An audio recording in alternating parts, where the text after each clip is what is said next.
the Edimmu, restless ghosts of ancient Mesopotamia. Before Rome, before Athens, before the first stone of the pyramids was set in place, there was a land between two rivers, and a fear older than any empire.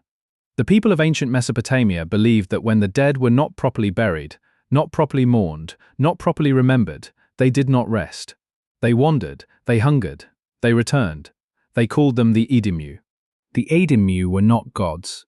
They were ghosts, the shades of those who had fallen through the cracks of the afterlife. A drowned traveler whose body was never recovered. A soldier killed on foreign soil, far from the rites of home. A stillborn child. Anyone whose death went unattended, or whose family failed in the most sacred of duties, the duty to remember. Sumerian and Akkadian scribes recorded their nature on tablets of wet clay thousands of years before the Common Era. The Edimmu wandered at night, they whispered in dreams. They settled upon households like a weight that could not be lifted. They drained the vitality of the living, bringing fever, weakness, sleeplessness, and a sorrow with no visible cause. The ancient phrase appears again and again in the cuneiform record. The hand of a ghost has seized him. The ritual tablets are remarkably specific. One text describes a spirit that clings to its victim like smoke, formless, suffocating, impossible to grasp. Another records a man tormented by the ghost of his own father. The symptoms are achingly human. He cannot sleep. He weeps without reason. He hears a voice calling his name in the silence of the night. The diagnosis is not that the spirit is malicious. It is that the son has neglected the funerary offerings.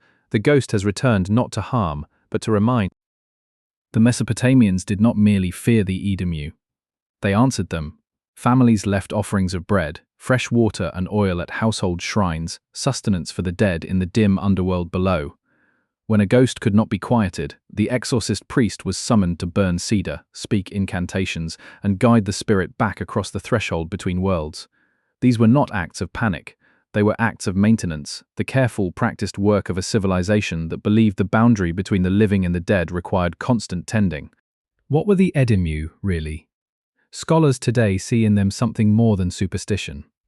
They see an ancient framework for understanding grief, for giving shape to the guilt of the survivor, the weight of unfinished farewell, the persistent sense that the dead are somehow still near.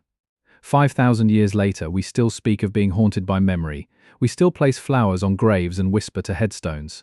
The rituals have changed, the impulse has not. The Edimmu were born from forgetting, and they carried a message across 5 millennia that has lost none of its power.